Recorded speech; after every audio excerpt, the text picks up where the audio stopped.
4월 10일 월요일 모든 민족을 제자로 삼으라는 제목으로 마태복음 28장 1에서 20절의 말씀입니다.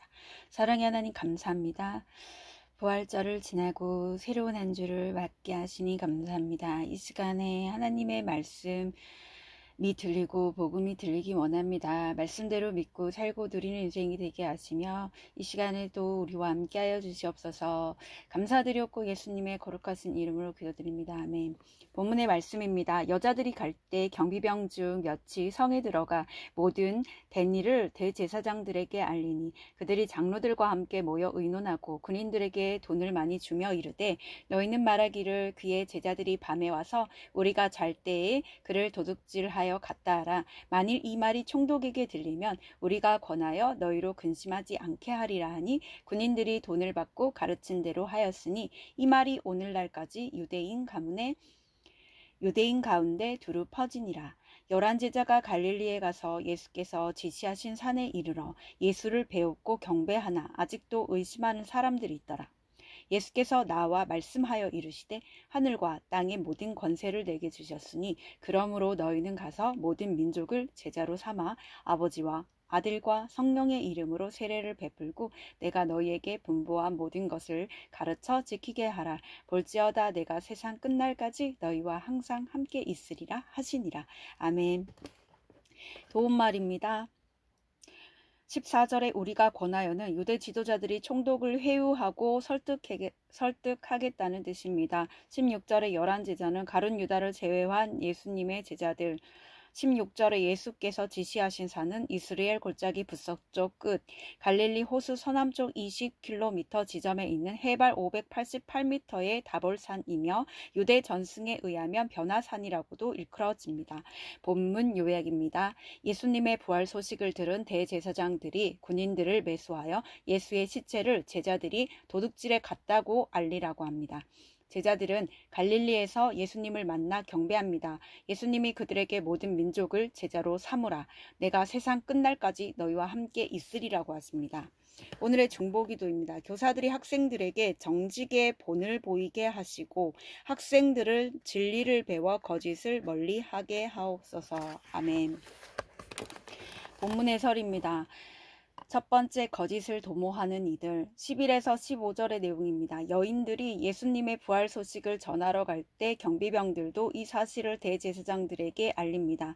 그러자 대제사장들과 장로들은 경비병들에게 돈을 주면서 제자들이 밤에 예수님의 시체를 훔쳐갔다고 소문을 내라고 합니다. 이에 경비병들 또한 돈 앞에서 자기 양심을 팔고 거짓에 동조합니다. 여인들은 진리를 전하고자 달려간 반면 이들은 예수님의 부활을 보았음에도 거짓을 꾸며 전파합니다.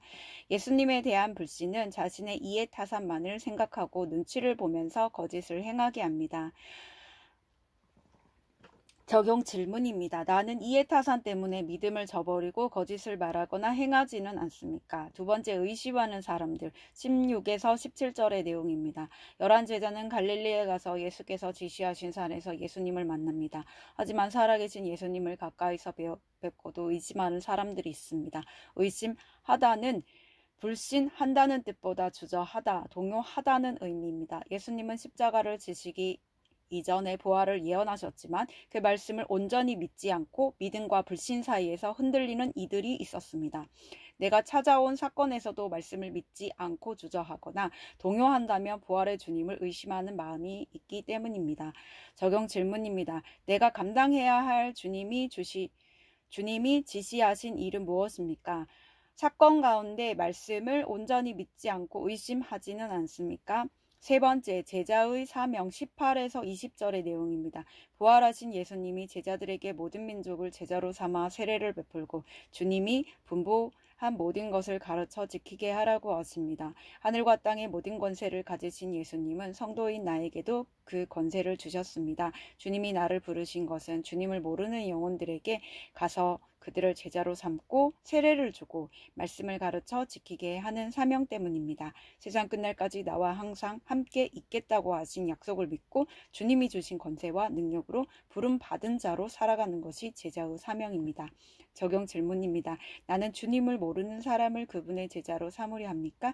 내 제자로 삼으려 합니까? 내가 가서 주께서 하신 말씀을 전해야 할 대상은 누구입니까? 오늘 기도하기는 내 욕심과 이해타산에 따라 양심을 저버리고 불의하게 살았던 죄를 용서해 주옵소서. 진리의 말씀을 들었음에도 의심하며 요동하는 저의 연약한 믿음을 불쌍히 여겨 주옵소서. 주님이 주신 권세로 복음을 전하고 말씀을 가르쳐 지키게 함으로 제자 삼는 사명을 감당하게 하옵소서. 아멘. 묵상 간증입니다. 제자 삼는 삶이란 제목으로 조경희님의 말씀 적용글입니다. 저는 어릴 때부터 성당을 다녔는데 하나님은 그저 제게 멀리 계신 분이었습니다. 그러다 중고등학교 때 친구와 함께 교회를 다니면서 나는 하나님이 만세전부터 택하신 거룩한 자녀라는 정체성을 깨닫고 삶이 완전히 바뀌는 경험을 했습니다. 그 후 저는 예수 그리스도의 피로 사신 보배로운 자녀답게 항상 말조심하며 친구들을 많이 전도했습니다. 그러나 친구들을 주님의 제자가 아닌 내 제자로 삼으려 했고 예배는 드리지만 기복의 가치관으로 살며 예수님을 의심했습니다. 저는 결혼한 뒤에야 믿음의 공동체에 속해 고난 중의 말씀으로 위로를 받으며 기복에서 팔복의 가치관으로 바뀌었습니다. 그러자 예수님이 지시하신 산에 이른 제자가 된 듯하여 기쁘고 감사했습니다. 그동안 입으로만 전하던 말씀을 삶으로 살아내고자 모든 예배를 사수하고 성실히 일했습니다. 전에는 세상적으로 잘된 것이 없어 형제들에게 복음을 전할 수 없다고 생각했는데 그 고난 중에 오히려 기쁘게 살아가니 동생들도 복음을 받아들이고 함께 주의 자녀가 되었습니다. 그리고 유교 집안으로 복음이 전해지기 어려운 시댁에서 시어머님이 주님을 영접하고 소천하시는 은혜도 있었습니다. 시어머님은 밤낮 없이 일해 모은 많은 재산을 시아버님이 사기당하여 전부 잃었는데도 시아버님을 높이는 의로운 분이십니다. 그러다 보니 나보다 의로운 삶을 사는 사람이 있으면 전도해 보라며 복음을 거부하십니다. 그럴 때마다 저는 시어머님은 절대로 예수님을 믿지 않을 거야 라는 생각에 전도하기를 그만두고 싶었습니다.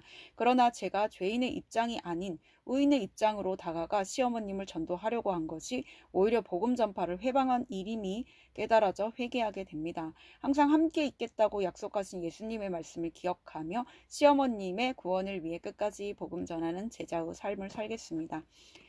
이분에 적용하기는 시어머니께 매일 안부 연락을 드리고 큐티 말씀으로 깨달은 저의 죄를 한 가지씩 고백하겠습니다.